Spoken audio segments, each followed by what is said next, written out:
Today on Cook's Cuts, we're asking the question, is expensive meat worth it?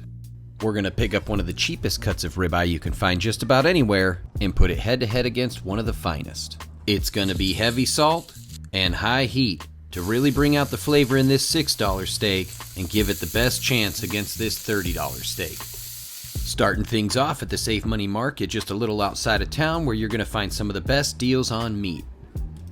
We're looking for the cheapest ribeye they've got. Here we go, $6.39, and that's at a price of $9.99 a pound. I don't think you can find a better deal for steaks that look this good. Next stop is one of the best butcher shops in town. This place has a great selection of fresh, high-quality Midwestern beef, and you're going to pay for it at $25.99 a pound. $30.93 is what we paid for a nice average cut. We've got the goods. Let's see what we're working with. First up is the $30 steak we picked up from the butcher shop. Now, it's been 24 hours since I picked up these steaks, so they have aged a little bit, but really looks like a nice, perfect ribeye.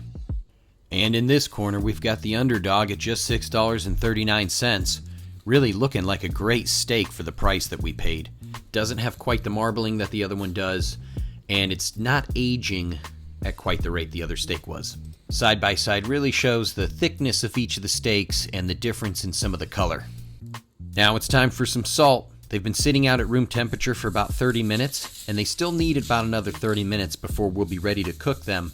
But at this point, we're going to hit them heavy with the kosher salt. Flip them over, make sure we cover both sides. This might look a little bit crazy, but in a little while we're going to wash this off and let them dry off again, and it's really going to make for a great seasoned steak when we're done here.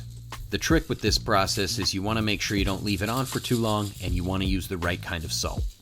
We're going to give them a little while to absorb it now. It's been 15 minutes, and as you can see, some of that salt is really soaked in there, and the salt that it's absorbed is all the salt we want, so it's time to get the rest of it off. We're going to take it right to the sink and just rinse off both sides of these steaks. Next up, we want to make sure we get them nice and dry. It's important that these steaks are dry when they hit that pan. They're not quite ready to cook yet, as they've only been sitting out at room temp for about 45 minutes, and we need about a full hour. So we're just going to move them onto this metal tray and let them sit out for that last little while. A couple of good looking steaks. Hard to believe one costs 5 times more than the other. We've been patient. We prepped and seasoned. We gave them a whole hour out on the counter to make sure that they cook evenly when they hit the pan. It's finally time for the cast iron skillets. High heat's going to be crucial to a good sear and a good crust on these steaks. $4.39 for the smaller and $4.52 for the larger is going to be perfect. We're using classic olive oil today, not virgin olive oil, because we need the higher heat tolerance. As the oil's coming up to temp, we're ready to drop these steaks.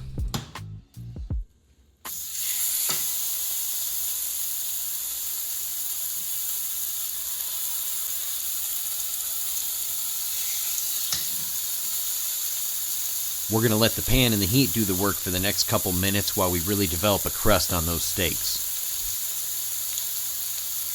It's been just over 2 minutes, and it looks like it should be about time to flip this smaller steak. Let's take a look at the crust to make sure. That is perfect. Now when we put it back down on the other side, we're going to help push it down a little bit because these thinner steaks tend to struggle with the backside of the sear. Just a moment or two here later, and it looks like the bigger steak's about ready. We're going to check its crust first too. Picture perfect. This whole steak looks absolutely perfect. Now when we set it back down, its own size and weight is going to really help drop it in place in that pan. We don't have to quite push it down and give it help like we did the other one. In just a moment, we're going to turn the heat down a little bit and then let these steaks continue to cook for the next couple minutes. It's been just over 2 minutes, and we can see some juices on this steak, which tell us it's done. Backside struggled to get the same sear like I was kind of suspecting with these thinner steaks, but that's okay. The top side looks perfect. We're going to move it over to this plate and let it rest for just a couple minutes. Very important step to really bring out the flavors, bring out the juices, and let it finish cooking. Let's get this skillet out of the way, and just a moment or two here later, we should be about done with this one. You can see the juices on the top, and we got a great sear on that backside too.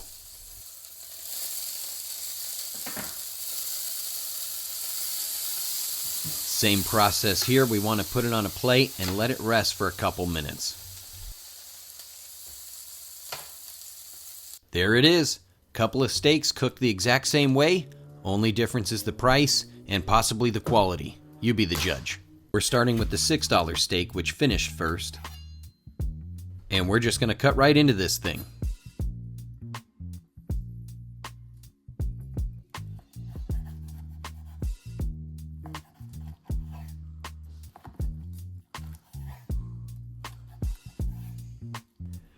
Really easy to cut into. Nice tender steak.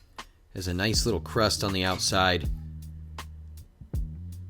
You can see those pieces. They really look appetizing. Let's take a closer look at one of them here. I always love the uncapped piece. Let's see. Nice color on the inside. Great crust and color on the outside. Again, the backside doesn't have quite the sear we'd hope. The fat pieces, you can see a little bit more of them throughout the meat. And I think you do tend to see that on some of the lower quality cuts where the fat doesn't quite render as much throughout the meat. But still, just some great looking cuts here. That's what we've got for the $6 steak. Let's see what we're working with on the $30 cut.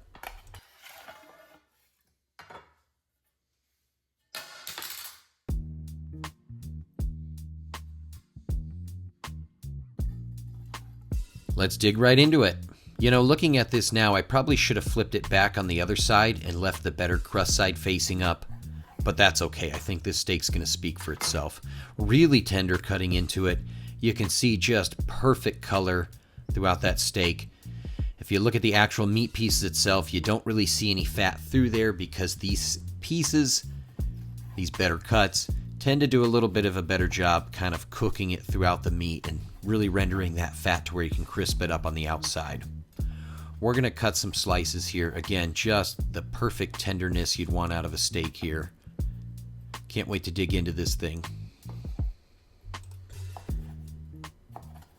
I have to say, when I finally chomped into them, this $30 steak was phenomenal. Flavor profile was amazing. The little bit of aging that we saw over that 24 hours gave it a nice buttery flavor that I loved. It was tender. It was everything you'd want from a ribeye steak, and well worth the price we paid, which was well within the range of what you pay for high quality premium beef where I live. Now, comparing it to that $6 steak, that $6 steak did a phenomenal job swinging well outside of its league. It tasted great. It cooked really well. We were able to render a lot of that fat. Biggest difference, you don't really want to chew into those fat pieces in the middle of the steak. They're just not quite as tender, not quite as tasty. Whereas when you compare it to that $30 steak, you just want to eat every little piece of fat and gristle that exists on that thing. You want to gnaw on the bone, whereas you get over to the $6 steak, and it's really phenomenal when you get a really good piece, a really good cut.